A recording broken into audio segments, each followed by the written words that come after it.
नमस्कार।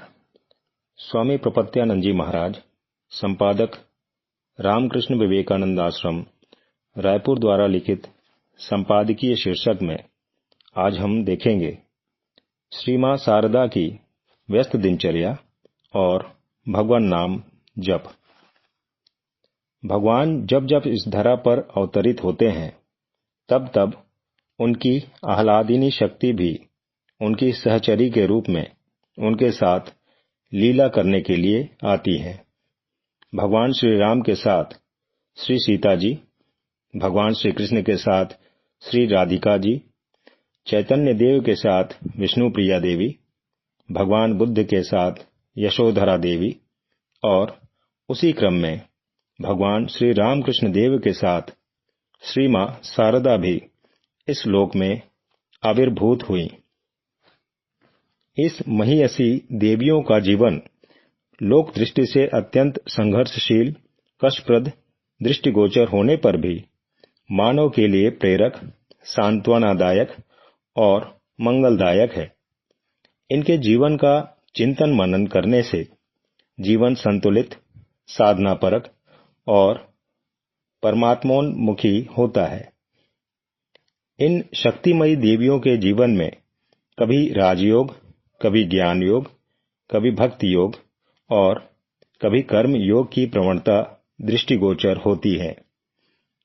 किसी में एक, किसी में दो, किसी में तीन और किसी में सभी योगों का समन्वय दिखाई देता है। ये देवियां लोक में रहते हुए भी लोकातीत थीं। इनका व्यवहार, आचरण लौकिक दिखते हुए भी अलौकिक था। ये लोक में कर्म करती हुई भी सदा अपने अभीष्ट परम प्रेमास्पद से संयुक्त रहती थी। कुछ लोगों की धारणा है कि दिन भर गृहस्थी के कार्यों में व्यस्त रहकर साधन भजन नहीं किया जा सकता। यह तो पूर्णतः गृहस्थ कर्म और सामाजिक दायित्वों से मुक्त होकर ही संभव है। लेकिन श्री मां शारदा का दिव्य जीवन लोक के समक्ष एक विलक्षण उदाहरण प्रस्तुत करता है, जिसका अनुशीलन कर पारिवारिक और सामाजिक दायित्वों का निर्वहन करते हुए भी अत्युच्च आध्यात्मिक जीवन यापन किया जा सकता है। मन को सदैव उच्चावस्था में रखा जा सकता है, यहां तक कि जप ध्यान से समाधि सुख का भी आनंद लिया जा सकता है। श्री मां शारदा का जीवन भी लौकिक रूप से अत्यंत संघर्षशील, दृष्टिगोचर होने पर भी आभ्यंतरित रूप से पूर्णतः ईश्वर परायण एवं स्वस्वरूप स्थिति का परिचायक है। समस्त गृहस्थी के कार्य करते हुए भी उनका मन सदा संसारातीत रहा करता था। अपने परम प्रेमास्पद श्री ठाकुर में लगा रहता था। श्री मां शारदा के जीवन में स्वामी गंभीरानंद जी महाराज लिखते हैं, श्री मां ने अथक परिश्रम करके राधु के विवाह के समस्त मांगलिक कार्यों को सुसंपन्न कराया, किंतु आपात दृष्टि से पारिवारिक झंझटों में इस प्रकार लगी रहने पर भी उनका मन सदैव किस प्रकार से संसार से परे विराजमान रहता था। श्री मां कर्म योगिनी थी। विविध कर्म करते हुए भी वे कर्म से अलिप्त थीं। उनके पास बहुत से पुरुष महिला भक्त सहयोगी थे, किंतु वे स्वयं बहुत से कार्य करती थीं। स्वामी गंभीरानंद जी महाराज लिखते हैं, श्री मां अपने हाथों काम करना पसंद करती थीं और दूसरों को वैसा करने को कहा करती थीं। एक अपारण्य में ब्रह्मचारी गोपेश ने देखा कि मां जयराम बाटी के नए मकान में नलिनी दीदी के कमरे में बैठकर धीरे धीरे आटा गूंथ रही हैं। उस समय वहां नौकर नौकरानी, सेवक सेविका आदि की कमी नहीं थी। फिर भी उस बुढ़ापे और अस्वस्थ अवस्था में मां को इतना परिश्रम करने की क्या आवश्यकता थी।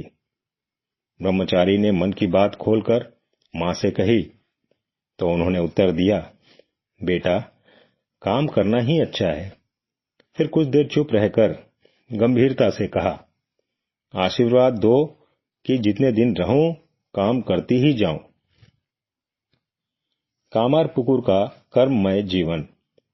श्री मां के कामरपुकुर के कर्ममय जीवन के संबंध में स्वामी गंभीरानंद जी महाराज लिखते हैं, आश्विन मास में नवरात्रि के समय नवमी के दिन श्री रामकृष्ण के यहाँ शीतला माता की षोडशोपचार पूजा होती, भोग लगता और ब्राह्मण भोजन होता। श्री मां पहले से ही अपने हाथों चावल बनाती और अन्यान्य सामग्रियां संग्रह कर रखती थीं। वे रसोई भी पकाती। परोसते समय वे शिबू दादा से कहती, शिबू तू पत्तल बिछाकर जल और नमक दे, मैं सबको भात परोसती हूं। सागर की मां कहती हैं, उनका मानो लक्ष्मी का भंडार था, किसी चीज की कमी नहीं होती थी। जो बचता उसे सावधानी से रख देती थी। दूसरे दिन हम लोगों को बुलाकर बड़े प्रेम से खिलाती थी। इन उत्सवों के सिवा वे दैनिक अतिथि सेवा भी करती थीं। किसी भी अभ्यागत को वे अपने दरवाजे से नहीं लौटाती थीं। दक्षिणेश्वर में श्री मां की दिनचर्या। श्री मां जब दक्षिणेश्वर में नौबत खाने में रहती थी, तब उनकी दिनचर्या के संबंध में योगीन मां इस प्रकार बताती हैं। श्री मां 4 बजे प्रातःकाल शौच स्नान आदि कर ध्यान में बैठती, क्योंकि ध्यान करने की ठाकुर की आज्ञा थी। इसके पश्चात अन्य कार्यों को पूरा कर वे पूजा के लिए बैठती। पूजा, ध्यान और जप में लगभग 1.5 घंटा समय लगता था। इसके पश्चात सीढ़ी के नीचे रसोई पकाने के लिए बैठती। रसोई हो जाने पर जिस दिन अवसर मिलता, उस दिन अपने हाथों से ठाकुर को स्नान के लिए तेल मालिश कर देती। 10:30-11 बजे के भीतर ठाकुर भोजन करते थे। जब वे स्नान करने जाते, तब श्री मां जल्दी उनके लिए पान ठीक करती और ध्यान रखती कि वे स्नान करके लौटे या नहीं। उनके अपने कमरे में लौटते ही मां वहां पीने का जल रख देती। उसके उपरांत थाली परोसकर सामने लाकर रख देती। जब ठाकुर भोजन करने लगते, तब श्री मां उनसे अनेक प्रकार की बातें करती, जिससे भोजन करते समय भाव समाधि उपस्थित हो, उनके भोजन में बाधा ना डाले। अकेले श्री मां ही भोजन करते समय ठाकुर की भाव समाधि को रोक सकती थीं। दूसरे किसी से यह संभव नहीं था। ठाकुर के भोजन करने के पश्चात श्री मां अपने मुंह में थोड़ा कुछ डालकर पानी पी लेती, फिर पान लगाने बैठती। पान लग जाने पर गुनगुनाकर गाती, बड़ी सावधानी से, ताकि कोई सुन न ले। इसके बाद जब मिल का 1 बजे का भोंपू बजता, तब श्री मां खाने को बैठती। इस प्रकार 1:30 या 2 बजे के पूर्व कभी उनका भोजन नहीं होता था। भोजनोपरांत नाम मात्र के लिए विश्राम करती और 3 बजे के लगभग सीढ़ी की धूप में अपने केश सुखाती। फिर रखे हुए पानी से जरा हाथ मुंह धो लेती। संध्या होने पर दिया बत्ती जला और देवताओं को धूप बत्ती दे वे ध्यान में बैठ जाती। इसके पश्चात रात का भोजन बनाती, सबको खिला पिलाकर तब स्वयं भोजन करती। उसके बाद सोने के लिए जाती। जयराम बाटी में श्री मां की दिनचर्या। जब श्री मां जयराम बाटी में रहती थीं, तब उनकी तत्कालीन दिनचर्या भी बड़ी व्यस्त थी। स्वामी गंभीरानंद जी महाराज श्री मां के जयराम बाटी के कार्यों का विवरण प्रस्तुत करते हैं। मां के कामकाज का अंत न था। जयराम बाटी में भक्तों की देखभाल करना, सवेरे 2 घंटे तक तरकारी काटना, भंडार घर से सामान निकाल देना, पूजा का आयोजन करना, स्वयं पूजा करना, पूजा के बाद प्रसाद बांटना, कम से कम 100 बीड़े पान लगाना, शाम को अपने हाथों आटा गूंथकर रोटी, पूरी आदि बनाना, दूध औंटना, लालटेन साफ करना आदि काम में वे स्वयं प्रेम के साथ लगातार करती रहती थीं। घर में अन्य लोगों के रहने पर भी लगता था जैसे सभी काम श्री मां के ही हों। व्यस्त दिनचर्या में भी 1 लाख जप। अब तक हम लोगों ने श्री मां के विभिन्न स्थानों की व्यस्त दिनचर्या का अवलोकन किया है। अब हम देखेंगे कि किस प्रकार इतनी व्यस्तता में भी वे आनंदित और प्रफुल्लित रहते हुए प्रतिदिन 1 लाख जप करती थीं।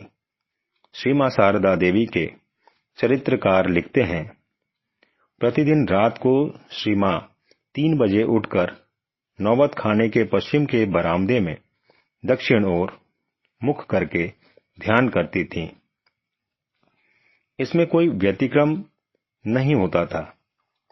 उनकी जप की संख्या भी बहुत अधिक थी। एक दिन उन्होंने अपनी भतीजी नलिनी से बातचीत में कहा, मैं तेरी अवस्था में कितने काम करती थी, वह सब करती हुई भी नित्य 1 लाख जप करती थी। इस जप ध्यान के साथ उनके मन में निरंतर प्रार्थना चलती रहती। रात्रि में जब चंद्रमा उठता, तब गंगा के स्थिर जल में उसका प्रतिबिंब देखकर वे सजल नयन भगवान से प्रार्थना करती, चंद्रमा में भी कलंक है, मेरे मन में कोई दाग न रहे। श्री मां कहती थीं कि परिश्रम करना चाहिए। क्या बिना परिश्रम के कुछ होता है? सांसारिक कार्यों के बीच भी कुछ समय निकालना चाहिए। अरे मैं अपनी बात क्या बताऊं, मैं उस समय दक्षिणेश्वर में रात के 3 बजे उठकर जप करने बैठती थी। इस प्रकार हम देखते हैं कि इस व्यस्त दिनचर्या में भी श्री मां भगवान नाम जप और प्रार्थना करती रहती थीं। अतः श्री मां की यह दिनचर्या आज के व्यस्त जीवन में भी सदा ईश्वर नाम जप और प्रार्थना करने की प्रेरणा देती है। कोई भी व्यक्ति आधुनिक कर्म प्रवण व्यस्त जीवन में भी इसका अनुपालन कर अपने जीवन में भगवत सानिध्य का अनुभव कर शांति और आनंद प्राप्त कर सकता है। जय श्री राम कृष्ण।